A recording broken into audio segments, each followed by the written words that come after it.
Easy തജ്ബീദ്. ബിസ്മില്ലാഹിർ റഹ്മാനിർ റഹീം. ബിസ്മി എന്നാണ്. ബി ഇസ്മി എന്നായിരുന്നു. അതിൽ അലിഫിനെ കളഞ്ഞിട്ട് ബിസ്മി ആക്കി. ഇല്ലാഹി എന്നുള്ളിടത്ത് നോക്കുക. ഇതുണ്ടോ, ഈ അലിഫുമ്മൽ കണ്ടില്ലേ ഒരു ഇത് ഇങ്ങനെ ഒരു സാധനം. ഇത് സ്വാദിൻ്റെ തലയാണ്. അതുപോലെ ഈ അലിഫുമ്മലും സ്വാദിൻ്റെ തല ഉണ്ട്. ഇവിടെയും ഒരു സ്വാദിൻ്റെ തലയുണ്ട്. അപ്പോൾ 1, 2, 3 ഇത് മൂന്നും വസ്ലിൻ്റെ ഹംസത്തുൽ വസ്ൽ ചേർത്തി ഓതാനുള്ള ഹംസ് എന്നതിന് പറയാം. അതായത് ഇപ്പോൾ ബിസ്മി അള്ളാഹു അള്ളാഹി എന്ന് പറയാൻ പാടില്ല. ബിസ്മില്ലാഹി അർറഹ്മാനി ബിസ്മില്ലാഹിർ. അപ്പം ബിസ്മില്ലാഹി കഴിഞ്ഞ ഉടനെ നമ്മൾ പിന്നെ റാമലേക്ക് എത്തണം. ബിസ്മില്ലാഹി റഹ്മാനി എന്ന് കഴിഞ്ഞ ഉടനെ നമ്മൾ റാമക്ക് എത്തണം. ബിസ്മില്ലാഹി റഹ്മാനി റഹീം. അങ്ങനെ ആകുമ്പോഴാണ് ഈ അലിഫ് എന്താവുള്ളൂ, ഈ അലിഫ് എന്താവുള്ളൂ വസിലാവുള്ളൂ, ചേർത്തി ഓതുക. അല്ലാതെ ബിസ്മി അള്ളാഹി പിന്നെ അർറഹ്മാനി അർറഹീം എന്നല്ല ഓതുക. ബിസ്മില്ലാഹിർ റഹ്മാനിർ റഹീം എന്നാണ് ഓതുക. അതുപോലെ സൂറത്തുൻ അൻസൽനാഹ വഫറദ്നാഹ വഅൻസൽനാ ഫീഹാ ആയാത്തിൻ ബയ്യിനാത്തിൻ ലഅല്ലകും തദക്കറൂൻ. സൂറത്തുൻ അൻസൽനാഹു. സൂറത്തുൻ എന്നതിലെ വാവിനെ 2 വിരൽ മടക്കുന്ന അത്ര നീട്ടണം. റത്തുൻ എന്നതിലെ ഷക്കിൽ കണ്ടോ, തെഷ്കീലു തൻവീൻ. ഇത് തൻവീൻ എന്നാണ് ഇത് പറയുക, ലമ്മത്തിൻ്റെ തൻവീനാണ്. പക്ഷേ കണ്ടോ, ആദ്യം ഇങ്ങനെ ഒന്നിട്ടതിന് ശേഷം പിന്നെ ഇങ്ങനെ ഒന്നിട്ടതിന് ശേഷം പിന്നെ ഇങ്ങനെ ഇട്ടിക്കുകയാണ്. അപ്പോൾ സൂറത്തുൻ അൻസൽനാഹു. ഇതെന്താണ് നമ്മളെപ്പോഴും എപ്പോഴും എല്ലാവർക്കും പറയുന്ന ഇൽഹാറിൻ്റെ അക്ഷരത്തിൽപ്പെട്ട ഒരക്ഷരമാണ് ഈ ഹംസ്. ഈ അലിഫുമ്മൽ ഇതുണ്ടോ, അലിഫുമ്മ ഹംസ് ഇട്ട് ഫത്ഹ് ഇട്ടുക. അതുപോലെ അൽഫുമ്മ ഹംസ് ഇട്ടുകയാണ് കസറിടുക. അൽഫുമ്മ ഹംസ് ഇട്ടുകയാണ് ലമ്മിടുക. അപ്പോഴൊക്കെ ഇതെന്തായി, പിന്നെ ഇൽഹാറിൻ്റെ ഒരക്ഷരത്തിൽപ്പെട്ട ഒരക്ഷരമാണ്. ഇൽഹാറിന് 6 അക്ഷരങ്ങളാണ്. അതുകൊണ്ട് ഈ ഒരു അലിഫ് വന്നത് കൊണ്ടാണ് ഇവിടെ ഇതിനെ നമുക്ക് വെളിവാക്കി ഓതേണ്ടി വന്നത്.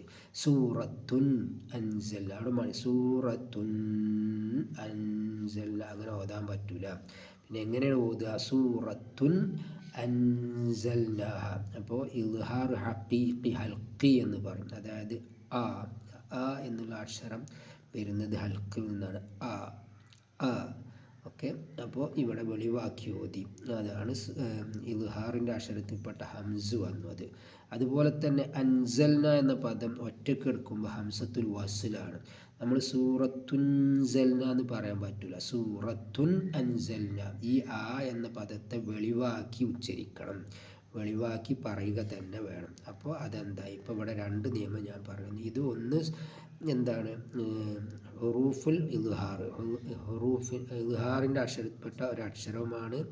അതോടൊപ്പം തന്നെ ഇത് ഹംസത്തുൽ ഖത്ത് ആണ്. ഖത്ത് എന്ന് പറഞ്ഞാൽ മുറിച്ചു. അതായത് ഇവിടെ സൂറത്തുൻ എന്ന് കഴിഞ്ഞ് അങ്ങനെ ആ ശബ്ദം കൊണ്ടുവന്ന് വന്നതിന് ശേഷം എന്ന് കൃത്യമായിട്ട് പറയണം, വെളിവാക്കി പറയണം. അതാണ് വസ്ലിൻ്റെ ഹംസ പറയുന്നത്.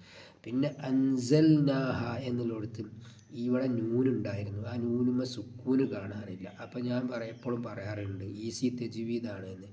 അപ്പോൾ ഇവിടെ സുക്കൂനിനെ കാണാനില്ല. അപ്പം നമ്മൾ മനസ്സിലാക്കണം, അതിന് ശേഷമുള്ള അക്ഷരങ്ങൾ പിന്നെ മണിച്ച് മറച്ച് ഓതാനുള്ളതായിരിക്കുമെന്ന്. 15 അക്ഷരങ്ങളിൽപ്പെട്ട സായി അല്ലെങ്കിൽ സായി എന്ന് ചിലവർ പറയും, സാ എന്നും പറയും. ഇത് നമ്മൾ പഠിച്ചിട്ടുള്ളത് സാ എന്നാണ്. റാ സാ അങ്ങനെയല്ലേ. അപ്പോൾ ഈ സാ എന്നത് 15 അക്ഷരങ്ങളിൽപ്പെട്ട ഒരക്ഷരത്തിൽപ്പെട്ടതാണ്. ഇഹ്ഫാൻ്റെ അക്ഷരത്തിൽപ്പെട്ടതാണ്. അപ്പോൾ ഇഹ്ഫാ എന്ന് പറഞ്ഞാൽ മറച്ചു വെച്ചു. അഹ്ഫാ യുഹ്ഫി ഇഹ്ഫാ, മറച്ചു വെക്കുക. ആരെയാണ് മറച്ചു വെക്കുന്നത്? ഈ നൂനിൻ്റെ സുക്കൂനിനെ മറച്ചു വെച്ചുകൊണ്ട് തരിമൂക്കിൽ നിന്ന് അൻസൽന മണിച്ചു ഓതണം. അൻസൽനാഹ. ഇവിടെ എന്താണ് ചെറിയൊരു സാധനം ഇട്ടിക്കണം. അത് പിന്നെ അലിഫാണ്, ഒറിജിനൽ അലിഫാണ്. അപ്പോൾ അലിഫിനെ 2 പ്രാവശ്യം നീട്ടണം, വിരൽ മടക്കുന്ന അത്ര നീട്ടണം. അൻസൽനാഹ വഫറദ്നാഹ. ഇവിടെയും അങ്ങനെ അൻസൽന. അപ്പോൾ എന്നുണ്ടോ ഈ അൻസൽന എന്നുള്ള പദം ഇപ്പോൾ ഇവിടെ എന്താണ്, ഇവിടെ ഇൽഹാറിൻ്റെ അക്ഷരമല്ല, ഇവിടെ വസ്ലിൻ്റെ ഹംസത്തുൽ ഖത്ത് ആണിത്. അൻസൽന എന്നുള്ളത് ഹംസത്തുൽ ഖത്ത് ആണ്. അൻസൽന എന്നുള്ളത് ഈ നിയമം തന്നെ. ഫീഹ ആയാത്തിൻ. ഫീഹ എന്നുള്ളത് എന്താണ് നോക്കുക. ഫീഹ എന്നതിന് ഈ യാന് രണ്ടക്ഷരത്തിൽ നീട്ടണം. ഈ ഫിഹ എന്ന അലിഫുമ്മലാണ് ഇങ്ങനെ മദ്ദുള്ളത്. ഇത് മദ് എന്താണ്, അത് നീട്ടണം എന്ന് സൂചിപ്പിക്കുന്ന മദ്ദാണിത്. മദ് പറഞ്ഞാൽ നീട്ടി എന്നാണ് അർത്ഥം. അപ്പോൾ ഫിഹ ആയാത്തിൻ. അപ്പം ഇവിടെ ഈ മദ് വരാൻ കാരണം ഇയാളാണ് ആര്, ഈ ഹംസിനെ ഒറ്റക്കിട്ടതാണ്. ഈ ഹംസിനെ ഒറ്റക്കിട്ടപ്പോൾ ആയാത്തും ഇങ്ങനെയാണ് എഴുതുക, അല്ലാതെ അലിഫുമ്മൽ പിന്നെ അലിഫുമ്മ ഇങ്ങനെ എഴുതിയിട്ടിക്കാണ്ട് ദീർഘം കൊടുക്കലല്ല, ഇങ്ങനെയാണ് ആയാത്ത് എഴുതുക ശരിക്ക്. ഫീഹ. അപ്പോൾ ഈ മദ്ദിൻ്റെ പേരെന്താ അറിയും, മദ് മുൻഫസിൽ എന്ന. ഇത് രണ്ട് അക്ഷരങ്ങൾക്ക് ഇടയിലായതുകൊണ്ട് ഈ അലിഫുമ്മ മദ് കിട്ടാൻ കാരണം ഈ ഹംസ് വന്നത് കൊണ്ടാണ്. ആയാത്തുൽ എന്നുള്ള പദവും ഫീഹ എന്നുള്ള മറ്റൊരു പദം. അപ്പോൾ ഈ മദ് നിൽക്കുന്ന രണ്ട് പദത്തുമ്മലാണ്. ഇതില്ലെങ്കിൽ, ഈ ആയാത്തു എന്ന പദം ഇല്ലെങ്കിൽ ഇവിടെ മദ് വരൂല. അപ്പോൾ എന്തായി, ഇതിനെ ഒട്ടിപ്പിടിച്ചുകൊണ്ട് ഒട്ടിപ്പിടിച്ചുകൊണ്ട് പറഞ്ഞാൽ ഇതുണ്ടെങ്കിലേ അത് ഉണ്ടാവുള്ളൂ. അപ്പോൾ അതിന് അറബിയിൽ ഒരു പറയുന്നത് മദ് മുൻഫസിൽ, രണ്ട് വേർഡിൽ വന്നത് കൊണ്ട്.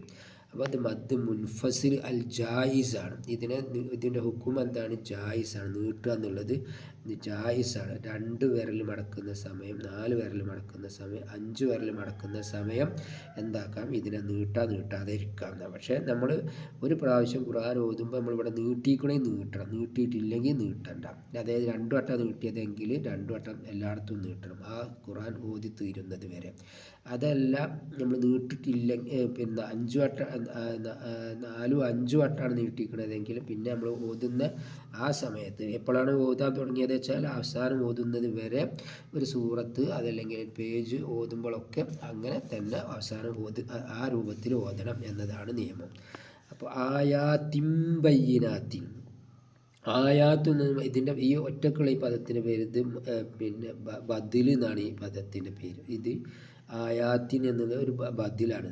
ആയാത്തിൻ എന്നുള്ളതിൽ പിന്നെ ആദ്യത്തെ കസറിന് 2 കസറുണ്ടാവില്ല. ആയാത്തിൻ എന്ന് പറയുമ്പോൾ 2 കസറിൽ ആദ്യത്തെ കസറിനെ ഒഴിവാക്കി അവിടെ മീമ് കൊടുത്തു. മീമാണ് കൊടുത്തത്. എന്നിട്ട് ആ മീമ് ചിരിച്ച് ഇങ്ങനെ ഇട്ടുകൾ. കുറേ മീമുകളുണ്ട്, 3 വിധം മീമുകളുണ്ടാവും. അപ്പോൾ ഇങ്ങനെ ഇട്ടാൽ നമ്മൾ മനസ്സിലാക്കേണ്ടത് ഇവിടെ ഇഖ്ലാബാണ്. എന്താണ് ഇഖ്ലാബ് പറഞ്ഞാൽ? ഇഖ്ലാബ് പറഞ്ഞാൽ മറിച്ചിടുക എന്ന ശബ്ദാർത്ഥം. ഇഖ്ലാബ് പറഞ്ഞാൽ മറിച്ചിടുക എന്നാണ്. അപ്പോൾ ആരെ മറിച്ചിടുന്നത്? ആയാത്തിൻ നോക്കുക. ഇതിലെ ഒരു കസറിനെ നമ്മൾ മറിച്ചു, എന്നിട്ട് മീമാക്കി, എന്നിട്ട് നമ്മൾ ആയാത്തിൻ ചുണ്ടിനെ കൂട്ടിപ്പിടിച്ച് മീമിന് സുക്കൂന് കൊടുത്ത അല്ലേ. അപ്പം ആയാത്തിൻ ബയ്യിനാത്തിൻ, ആയാത്തിൻ ബയ്യിനാത്തിൻ. കാരണം ബയ്യിനാത്തിൻ എന്ന് എഴുതിയെടുത്ത് ഉള്ളതുപോലെയാണ്. ഇങ്ങനെയാണ് 2 കസറാണ് ഇവിടെ ഉള്ളത്. പക്ഷേ ആദ്യത്തെ കസറിനെ എന്ത് കൊടുത്തു? ആദ്യത്തെ കസറിനെ ഒഴിവാക്കിയിട്ട് മീമ് കൊടുത്തു. അപ്പോൾ ഇവിടെ ഇഖ്ലാബാണ്. ഇഖ്ലാബിന് ആകെ ഒരക്ഷരമുള്ളൂ, ഈ ബാവ്. അതുകൊണ്ടാണ് ഇവിടെ ബാവ് വന്നതുകൊണ്ടാണ് ഇവിടെ കസറിലെ ഒരു കസറിനെ ഒഴിവാക്കിയിട്ട് മീമ് കൊടുത്തത്. അപ്പോൾ ഇവിടെ ഇഖ്ലാബാണ്. ഇഖ്ലാബ് പറഞ്ഞാൽ മറിച്ചിടുക എന്നാണ് ശരിക്കും. എന്തിനെ മറിച്ചിട്ടു? ഈ കസറിനെ മാറ്റി മറിച്ച് നമ്മൾ മീമാക്കി മണിച്ചോതി. അപ്പോൾ ആയാത്തിൻ ബയ്യിനാത്തിൻ, ആയാത്തിൻ ബയ്യിനാത്തിൻ. ഇവിടെ ഇപ്പം എന്താ, ഇവിടെ ഇഖ്ലാബ് എന്ന് പറയാം. എന്നാലോ ബയ്യിനാത്തി ലഅല്ലക്കും നോക്കാം. ഇനി ഇവിടെ വേറൊരു നിയമമുണ്ട്. ഇവിടെ എന്താ, ഈ 2 കസറും ഇവിടെ നിലനിർത്തിക്കൊണ്ട് ലാമും റാവും വന്നാൽ ഈ 2 കസറും അവിടെ നിലനിർത്തിക്കൊണ്ട് എന്ത് കാട്ടും? ഇതിലെ ഒന്നിനെ ഇങ്ങോട്ട് കൊടുക്കും. പക്ഷേ ഇതിവിടെ ഉണ്ടാവും, എന്നാൽ അത് ഓതൂല. ഇപ്പം നമ്മൾ ആയാത്തിൻ ലഅല്ലക്കും എന്ന് ഓതാൻ പാടില്ല. ബയ്യിനാത്തില്ല, ബയ്യിനാത്തില്ല. നമ്മൾ തി കഴിഞ്ഞ ഉടനെ തന്നെ ഇതിന് ലാമിന് ഷദ്ദ് കൊടുക്കണം, എന്നാലുള്ളൂ അത് ശരിയാകുക.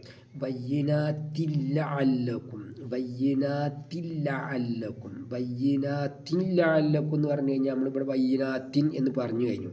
പിന്നെ ലാല്ലക്കും എന്ന് എഴുതുമ്പോൾ എവിടുന്ന് ഷദ്ദ് കിട്ടി? ലാല്ലക്കും എന്നുള്ള ഷദ്ദില്ലാത്ത പദമാണ്. അപ്പോൾ എവിടുന്ന് ഷദ്ദ് കിട്ടി? അപ്പോൾ ഷദ്ദ് കിട്ടാൻ പാടില്ല അങ്ങനെയാണെങ്കിൽ. അപ്പോൾ ഇതിങ്ങനെയാണ് നിയമം. അതായത് ആയാത്തിൻ ബയ്യിനാത്തില്ല, ബയ്യിനാത്തില്ല, ബയ്യിനാത്തില്ല, ബയ്യിനാത്തില്ല അല്ലക്കും തദക്കറൂൻ. അതിൽ ഇവിടെ മീമ് കണ്ടോ സുക്കൂന് കിട്ടിയിരിക്കണം. ഇതിന് ഹർഫ് മുദ്ഹറ, വെളിവാക്കേണ്ട അക്ഷരം എന്നർത്ഥം. ഹർഫ് മുദ്ഹറ എന്നാണ് പറയുക, വെളിവാക്കേണ്ട അക്ഷരം.